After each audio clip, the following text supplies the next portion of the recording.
तो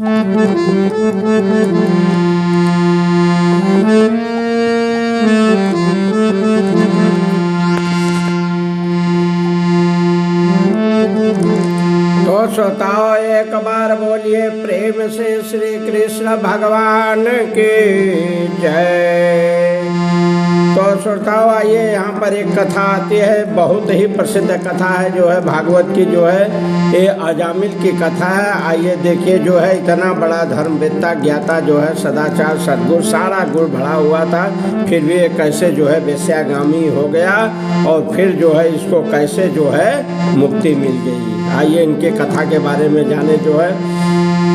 तो श्रोताओं जो है अजामिल बड़ा शास्त्रज्ञ था, शील सदाचार सद्गुण ब्रह्मचारी विषय जितेंद्रिय सत्यनिष्ठ मंत्र वेत्ता और पवित्र था। अहंकार तो था ही नहीं श्रोताओं, प्राणियों का हित उपकार गुणों में दोष नहीं देखता था, ऐसा जो है अजामिल था। सर्वगुण संपन्न था। लेकिन श्रोताओ एक दिन की बात है, पिताजी के कहने पर यह वन में गया जो है फल फूल लेने के लिए, जो है कुछ जो है पूजा ध्यान के लिए पिताजी कहीं जाओ लेकर आओ। ये गया है जो है जंगल में लाने, बहुत तो गया ले तो लिया, लेकिन लौटते समय श्रोताओ इसने क्या देखा जो है, देखिए जो है क्या चक्र है, जो है घटना क्या होती है। जो है यह देखा कि जो है एक क्षुद्र कामी निर्लज्ज शराब पीकर वेश्या के साथ विहार कर रहा था। एक क्षुद्र को देखे और एक वेश्या को देखे, दोनों जो है शराब पीकर नशे में बहुत और जो है विहार कर रहे थे। वेश्या भी नशे में थी, दोनों आलिंगन में मदमस्त थे। तो श्रोताओं जो है जब ये देखे तो ये जो है काम के बस हो गए और मोहित हो गए। मन को रोकना चाहे, बहुत रोकना चाहा अजामिल, लेकिन वहाँ जो है समर्थ नहीं हुआ। वेश्या को निमित्त बनाकर काम पिचासों ने अजामिल के मन को ग्रस लिया। सदाचार शास्त्र संबंधी सारी चेतनाएं इसके नष्ट हो गई। वेश्या का चिंतन करने लगा और धर्म से विमुख हो गया। करने क्या लगा, जो है वेश्या के साथ रहने लगा, वेश्यागमन ये भी करने लगा। अरे कहाँ तक कहा जाए श्रोताओ, अपनी नव विवाहिता पत्नी को भी इसने छोड़ दिया, वेश्याओं में लिप्त रहा। वेश्याओं को आभूषण देना, वस्त्र देना, यहाँ तक कि पिता की सारी संपत्ति देकर जो है उनको खुश करता था, चाहे जैसे वो खुश रहे। ये इनका काम बन गया था। ठीक है श्रोताओ,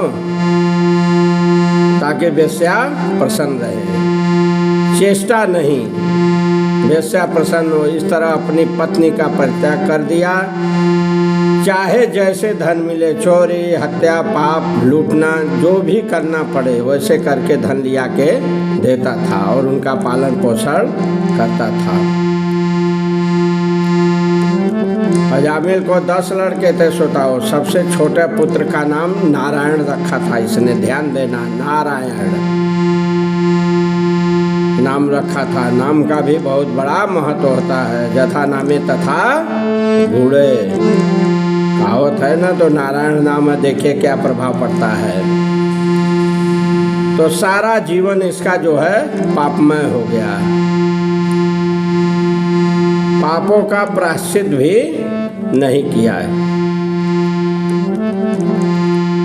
अब इसका अंत आने लगा, जो है जब इसका अंत आने लगा शरीर से, जो है जब इसके जो है शरीर त्यागने लगा, उस समय जो है यम के दूत आ गए, यमराज के दूत इसको आ गए लेने के लिए। इसका जब अंत समय आया तो पकड़े वो सब, जो है देखा तो ये जो है घबरा गया। 3 लोग यम के दूत आए थे, देखा तो आश्चर्य में पड़ा, अरे तीनों कौन है। घबराया, घबरा कर जो है वो अपने छोटे पुत्र नारायण को बहुत प्रेम करता था श्रोताओं, इसलिए इसने जो है उस समय किसी को नहीं पुकारा। यहाँ एक और भी कारण है, भगवान को थोड़े ही इस समय वो पुकारेगा। क्यों? क्योंकि इसकी तो जो है सारी चेतना नष्ट हो गई थी, सदाचार शास्त्र संबंधी चेतना सब नष्ट हो गई थी। वेश्याओं का चिंतन और धर्म में था, इसलिए अधर्म करता था। तो कहाँ से भगवान को पुकारेगा। इसने जो है नारायण नारायण लगा पुकारने अपने पुत्र को, पुत्र प्रेम में। नारायण कहा हो, नारायण दौड़ो, बचाओ बचाओ, लगा घबरा कर आवाज देने। फिर तो श्रोताओं जो है विष्णु भगवान के पार्षद सुने और वे जो है दहाड़ के दौड़े। वे सोचे जो है तो हमारे जो है स्वामी का नाम ले रहा है, कोई भक्त है। आप पहुँचे धड़ाम से सामने। यमराज एक तरफ, यमराज के दूत दूसरे तरफ, ये विष्णु भगवान के पार्षद। अब ये लोग खींच रहे हैं इसके प्राण पखेरु कर रहे हैं, रुको ठहरो, इसने जो है नारायण का नाम लिया है, इसलिए तुम इसे नहीं ले जा सकते हो। अब दोनों लोगों में वहाँ पर श्रोताओं ठन गई जो है,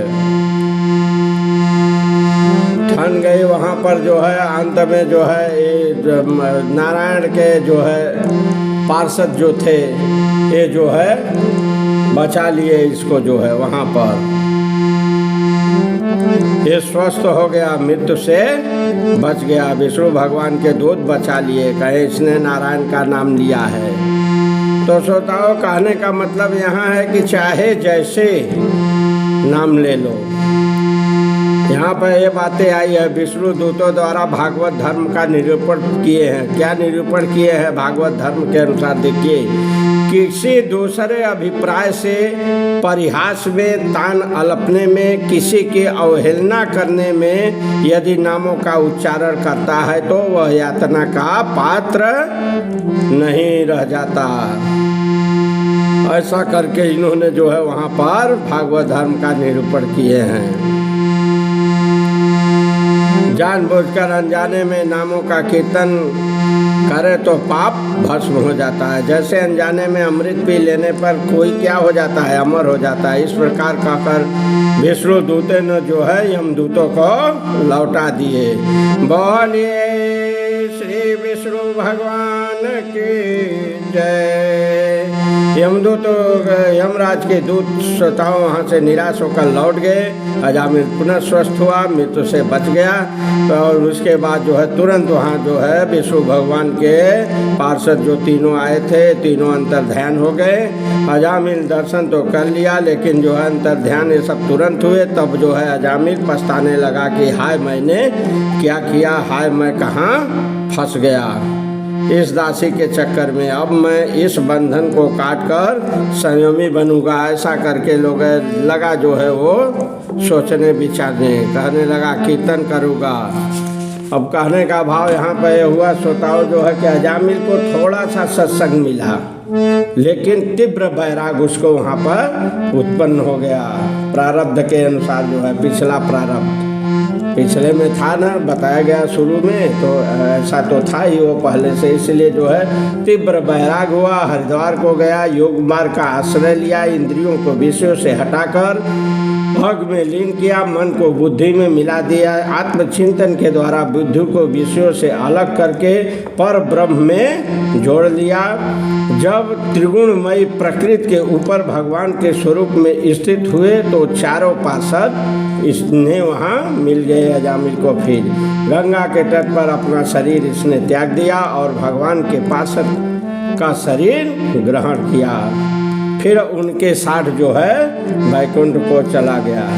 तो कहने का भाव श्रोताओं यहाँ है कि इस तरह पुत्र के बहाने, जो पुत्र नारायण नारायण कहा था, इसका भाव जो है भगवान में नहीं था, भगवान को नहीं पुकारा था, तो पुत्र भाव में पुकारा था, पुत्र स्नेह में, प्रेम में, क्योंकि उसको बहुत मानता था नारायण को, जो इसका छोटा पुत्र था।